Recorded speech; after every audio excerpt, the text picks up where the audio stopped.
আজকের ভিডিওতে থাকবে সকালের রান্না বান্না, এরপর আমার বেলকনি গাছের পরিচর্যা, এরপর দুপুরের খাবার দাবার।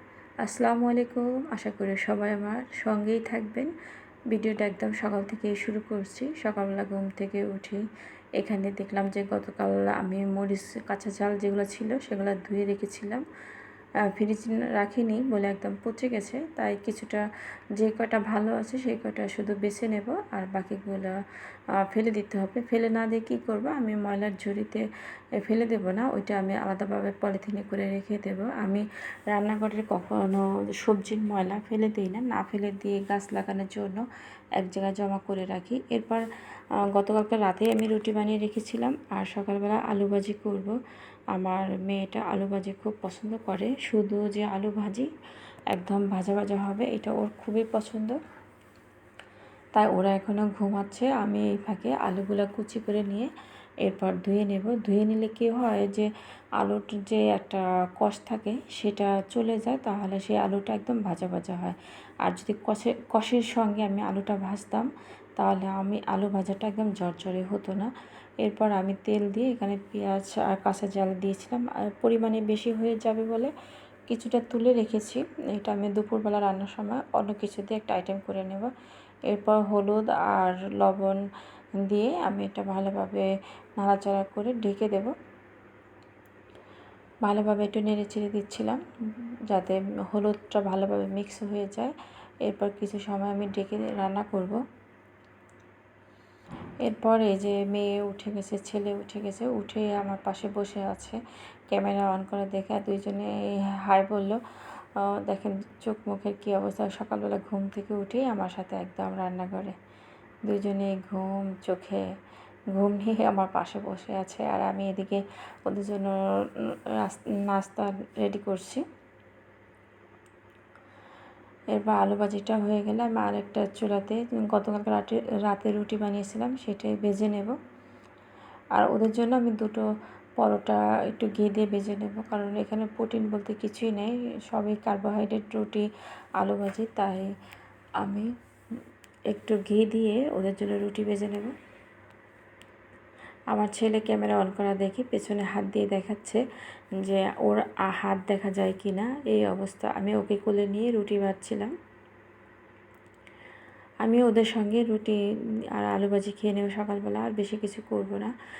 আমি ওকে আমার ছেলেকে কোলে নিতে নিতে আর রুটিটা একটু পুড়ে গেছে, রুটিগুলো ভালোভাবে সেঁক দিয়ে নিচ্ছিলাম। এদিকে আলু ভাজিটাও আমার কমপ্লিট হয়ে গেছে। তারপর আমি ওদের দুজনকে মুখ ধুয়ে ফ্রেশ করে এখানে টেবিলে খাবার দিয়ে দিচ্ছি, রুটি ভাজা আর আলু ভাজা। এখন পুরোটা খেতে পারলে আলহামদুলিল্লাহ। আমার মেয়ে কখনই একটা রুটি পুরো খেতে পারে না, আর ছেলে তো পারেই না, আর যতটুকু খায় ততটুকু আলহামদুলিল্লাহ। কারণ খাওয়াটাই ওদের সবচেয়ে বড় কষ্ট আমার কাছে যেটা মনে হয়, যে আলু ভাজি আর ঘি পরোটা কিন্তু খেতে ভীষণ মজা। এরপর আজকে বৃষ্টি হয়েছিল, সকালবেলায় অল্প অল্প বৃষ্টি পড়ছিল। বাসায় এই যে সবজির ময়লাগুলো আমি সবজি কাটি যখন, আলু পেঁয়াজ বা যেটাই কাটে না কেন, সেই ময়লাগুলো কখনো ফেলে দিই না। ফেলে না দিয়ে এভাবে পলিথিনে করে জমা করে রেখে দিই, একটু যখন পচে আসে তখন আমি মাটির সাথে মিক্স করে দিই। আর এই যে যেটা ফুলের টব ছিল, এই টবে অনেকগুলো মাটি দেওয়া ছিল, এটা আমার বেলকনিতে ছিল, এটা কুঞ্জলতা, সেটা মরে গেছে, প্রচুর বৃষ্টি হয়েছিল কিছুদিন ধরে। পরে আমি সেখানে ছাদে রেখে আসছি, রেখে মাটিগুলো শুকা দেব। এরপর ছাদ থেকে নেমে আমি নিচে যাচ্ছিলাম, একটা ফুলের গাছ দেখেছি আমাদের হাউজিংয়ের যে পাশে, সেখানে যাব। আর এই হাউজিংয়ের ভিতরে একটা জবা গাছ কি সুন্দর বাতাসে দোল খাচ্ছিল, সেটা দেখে আমি একটু ভিডিও করছিলাম। আমার মেয়ে জিজ্ঞেস করছিল আম্মু এটা কী গাছ, ও জবা গাছ চিনে না তাই।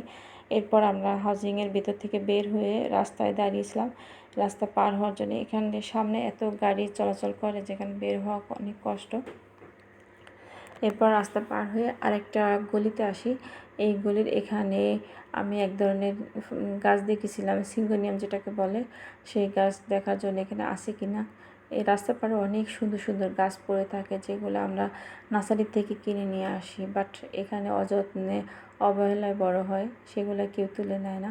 বাট এখানে গিয়ে আমি আর কোনো গাছ পাইনি, না পেয়ে সেখান থেকে ব্যাক করে চলে আসি আরেকটা জায়গায় যাওয়ার জন্য। এই দেখেন এখানে কত গাছ, অথচ সেই গাছটা নেই এখানে, এমনি অন্যান্য গাছ ছিল।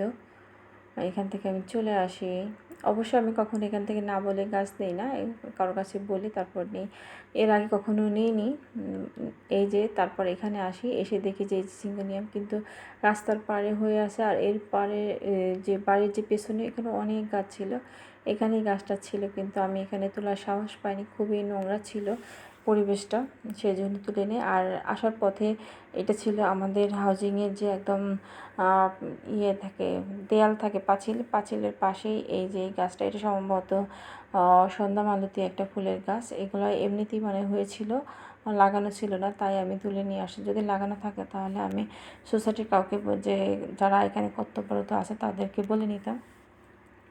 এরপর বাসায় আসি, 12টা বেজে যায়। 12টা বাজতে আমি তাড়াতাড়ি ডাল বসিয়ে দিই রাইস কুকারে, ডাল বসিয়ে দিয়ে এরপর বাকি কাজগুলো করে নেব। ও এর মধ্যে আমার বাচ্চারা বলে যে ওরা কিছু খাবে, খিদে পেয়েছে, তাই আমি বাদামগুলো বেছে নিচ্ছিলাম। অনেক দিন ধরে বাদাম কিনে নিয়ে আসছে, বাট বাদামগুলো ভাজা হয় না। আর দেখি যে বাদামগুলো বেছে নেওয়ার পর বাদামের গায়ে অনেক ময়লা ছিল, সেই জন্য আমি বাদামগুলো ভালোভাবে পরিষ্কার করে নিচ্ছিলাম। ময়লার সাথে বাদামগুলো ভাজলে আমার মনে হচ্ছে যে খেতে পারবে না বাচ্চারা, কেমন লাগবে, তাই আমি একটু ভালোভাবে ধুয়ে তারপর কাপড় দিয়ে শুকিয়ে নেব, মুছে নেব। মুছে নিলে আর এই পানিটা থাকবে না, তাহলে একদম ভাজা ভাজা হয়ে যাবে। আমি এটা কাপড় দিয়ে ভালোভাবে মুছে একটু লবণ দিয়েছিলাম সাথে, তাহলে খেতে খুব মজা লাগবে। এরপর একদম লো আঁচে এটা আমি ভেজে নেব।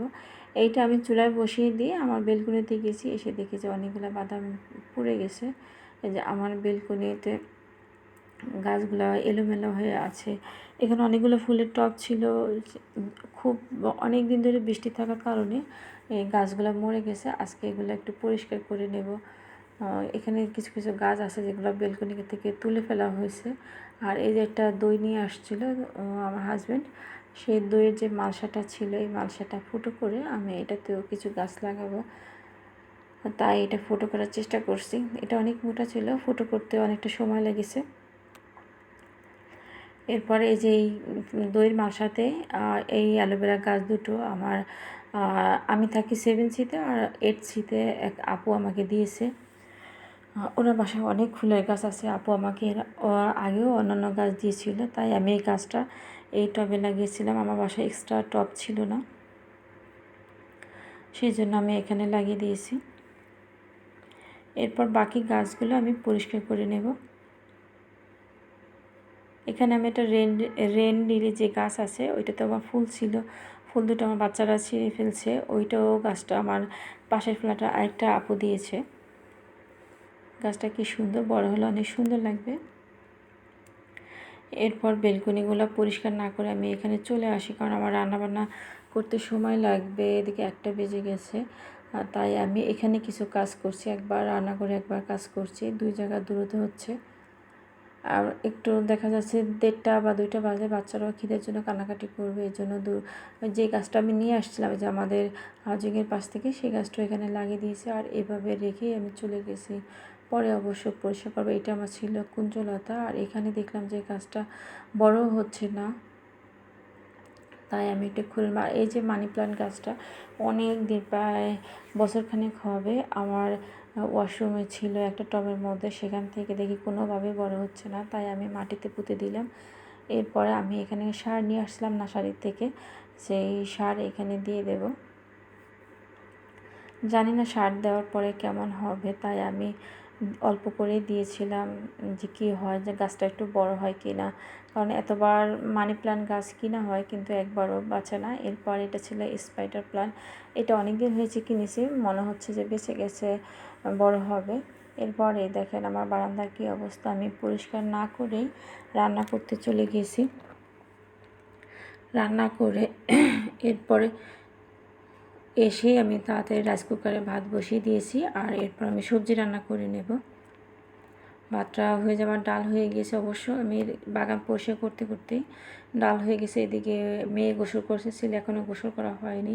2 ভাই বোন টেবিলে বসে খেলা করছে, আমিও কি দাঁড়িয়ে কিছুটা সময় বাদাম খেয়েছিলাম। বাদাম খাওয়ার পরে আমি সবজিগুলো কেটে নেব। কুশি রান্না করব চিংড়ি মাছ দিয়ে। এই চিংড়ি মাছটাও ভিজিয়ে রেখেছিলাম, তারপর ছেলেকে সবজিটা বসিয়ে দিয়ে ছেলেকে গোসল করাইছি। গোসল করানোর পরে তারপর এদিকে আমার রান্নাও অলমোস্ট ডান, প্রায় হয়ে গেছে। তরকারি যে আমার রান্না সব শেষ, ডাল, সবজি, আর এটা সকালে আলু ভাজি ছিল, আর দুপুরবেলাও আলু ভাজি করছি মেয়ের জন্য চিংড়ি মাছ দিয়ে, আর গতকালকের বেগুন ভাজা ছিল।